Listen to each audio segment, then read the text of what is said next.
Est-ce que vous êtes prêts à embarquer pour une toute nouvelle aventure avec nous? Benjamin, en quête de sensations, s'apprête à vivre son dernier PVT en Australie. Suivez-nous dès maintenant dans ce périple hors du commun. De Paris, la ville lumière, à Bruxelles, la capitale européenne, nous te dévoilons les coulisses de ce départ palpitant. Tu es prêt à partir?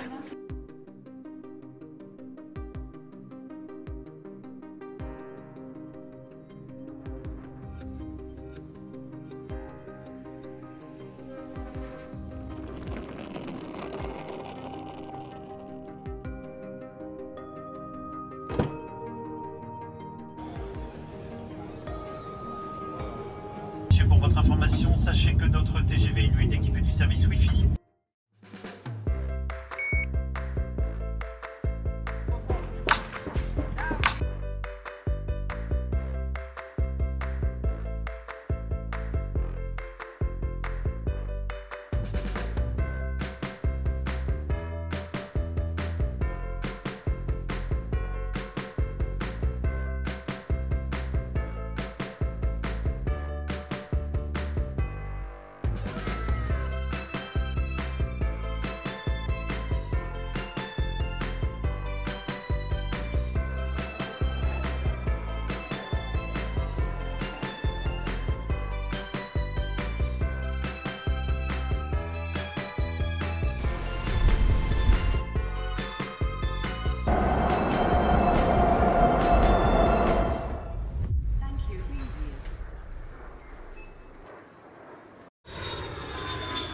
Pour le début de notre nouvelles aventures, on a décidé de partir en Australie après être revenu 4 mois en France. On est parti de Zaventem, donc à Bruxelles, de chez mes grands-parents. Comment ça s'est passé? Je crois que ça a été le checking le plus rapide de l'histoire. On est arrivé, ils ont pesé tout ensemble, donc ils ont fait un poids de groupe. Ils n'ont même pas vérifié les bagages à main, que ce soit les dimensions ou le poids. Ensuite, on a passé la douane.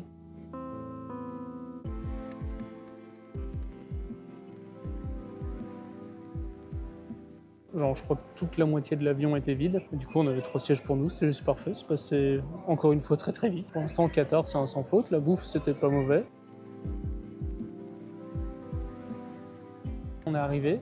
Je croyais qu'il y avait une tempête de sable parce qu'on voyait rien à l'horizon. Et puis quand on est sorti de l'avion pour prendre le bus, mais la chaleur était étouffante. C'était assez hallucinant. Nous, on a encore nos vestes et tout, comme ça fait moins de place dans les bagages. Sinon, l'aéroport très moderne, comme celui d'Abu Dhabi. Là, je regarde à côté de moi, il y a un train qui passe en plein milieu. Il est immense, il y a de l'art partout. Et on a 4 heures d'escale. Donc on a déjà mangé un petit peu, histoire de faire passer le temps. Et puis là, normalement, dans 1 heure, on rentre. On en a pour 14 heures de vol, direction Brisbane.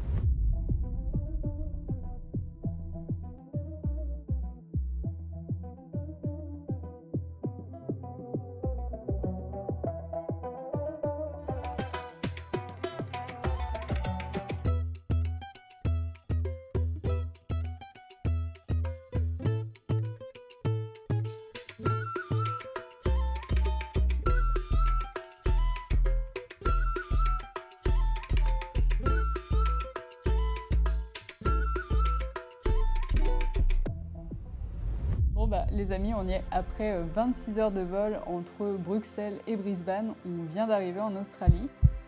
Je vous conseille comme moi de vous installer confortablement, de prendre votre petit café ou votre petit thé selon le moment où vous regardez la vidéo. Et puis on va vous raconter du coup la seconde partie de notre voyage.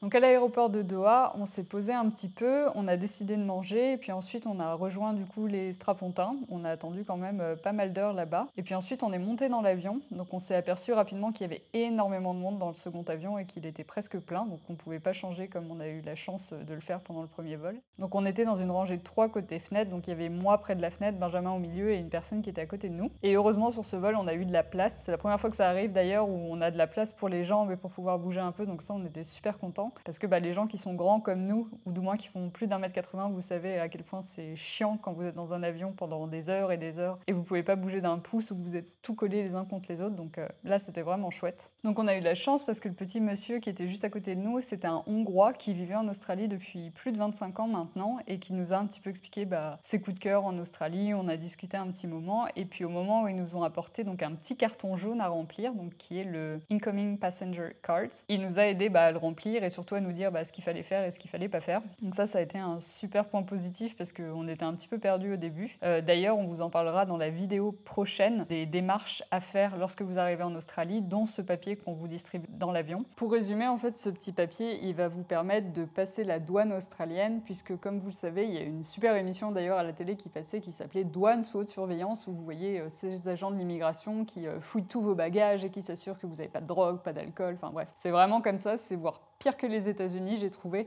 Ils ont vraiment une surveillance qui est accrue au niveau de ce que vous pouvez transporter avec vous dans vos bagages. Donc ce petit papier, il va leur permettre d'avoir des informations personnelles sur vous, de savoir où est-ce que vous allez résider en Australie, s'ils doivent vous retrouver. Je vous chercherai. Je vous trouverai. Et surtout ce que vous avez avec vous, que ce soit des cigarettes, de l'alcool, est-ce que vous avez des produits naturels, donc de la terre sous vos chaussures, etc. C'est un peu comme la Nouvelle-Zélande, ils ont très peur de ce que vous pouvez ramener comme virus et comme maladie pour le sol. Donc ils s'assurent vraiment que tout ce que vous faites rentrer en Australie est propre, nickel, et qu'il n'y aura aucun souci une fois que vous serez sur le territoire.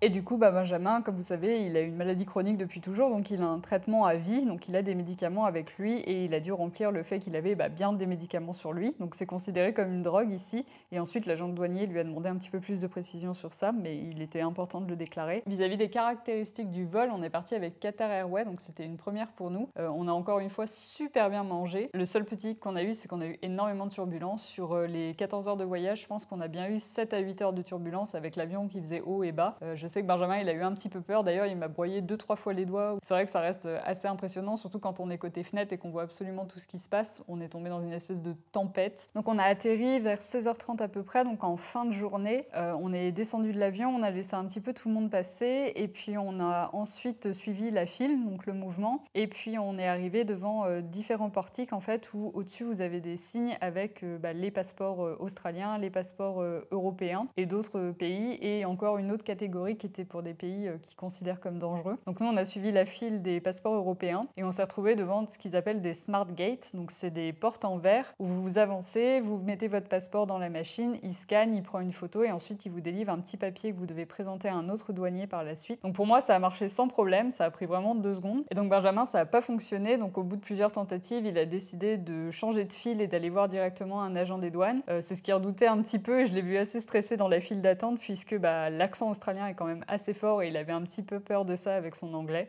And he goes, "Don't be a hero, mate." And I said, "I'm not trying to be a hero, but the police are..." Bon, ça s'est hyper bien passé. Au début, elle l'a pas trop compris et puis en insistant, il s'est fait comprendre. En arrivant, du coup, elle lui a demandé 2-3 questions et puis elle lui a dit c'est bon, vous passez. Il faut savoir qu'il n'y a plus de tampons sur les passeports. On était vraiment trop déçus. Je sais que moi, je l'avais eu en Nouvelle-Zélande et pas Benjamin parce qu'il était justement passé avec ses portiques. Là, dans les 2 cas, maintenant, il vous donne plus de tampons puisque vos visas sont reliés électroniquement avec vos passeports. Une fois qu'on a passé, du coup, le premier agent douanier, on a pu récupérer nos bagages et puis on a été de nouveau remis dans une file avec un second agent. Donc là, on a dû présenter notre petit papier qu'on vous disait tout à l'heure, donc l'Incoming Passenger Card. La nana, elle a vu Benjamin en premier. Elle lui a demandé du coup quel type de médicament il avait, si c'était pour lui. Il a dit oui, c'est pour moi, c'est pour telle raison. Et puis elle l'a laissé passer, donc il est sorti de la file pour aller vers la sortie. Et puis moi, de mon côté, j'avais marqué comme quoi j'avais du coup du chocolat, j'avais des médicaments, donc des Doliprane, tout ce qui est pour la tête, etc. Et j'avais aussi stipulé que j'avais des produits, ce qu'ils appellent de la médecine traditionnelle, parce que j'avais des petits flacons, par exemple, de lavande pour le sommeil, le stress, etc. Et c'était important de le déclarer, donc elle m'a fait passer dans une autre file où 2 agents m'ont demandé du coup ce que je redéclarais, donc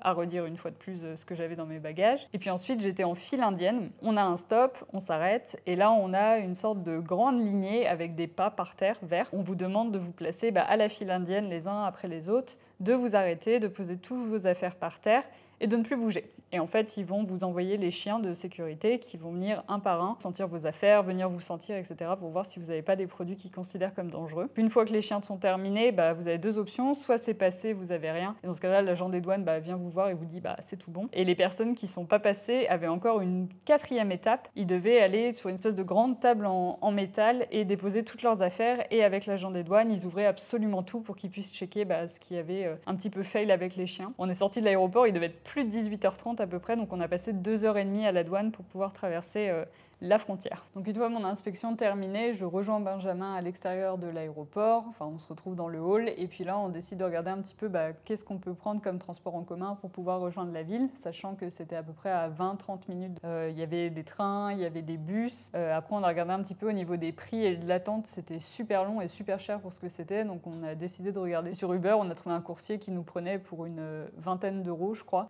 pour nous déposer directement à notre Airbnb. Donc pour prendre le Uber, on a juste eu à sortir de l'aéroport. Il y a une zone qui est bien spécifiée. Puis il y a pas mal de gens qui font la même chose, donc vous ne serez pas trop perdus. Et puis ensuite, du coup, on est rentré dans le Uber. On a eu à peu près 20 minutes de route pour pouvoir rejoindre notre Airbnb. Et il était déjà presque 20 heures. Donc on aura passé un peu plus de 4 heures entre le moment où on a atterri et le moment où on a pu se poser vraiment dans le Airbnb. Pour 2 jours, histoire de contrer un petit peu le décalage horaire, de pouvoir nous installer un peu, visiter Brisbane, la ville. Je laisse la main à Benjamin. Concrètement, on s'y attendait pas et on s'attendait surtout pas à ce que la ville elle soit comme ça, quoi.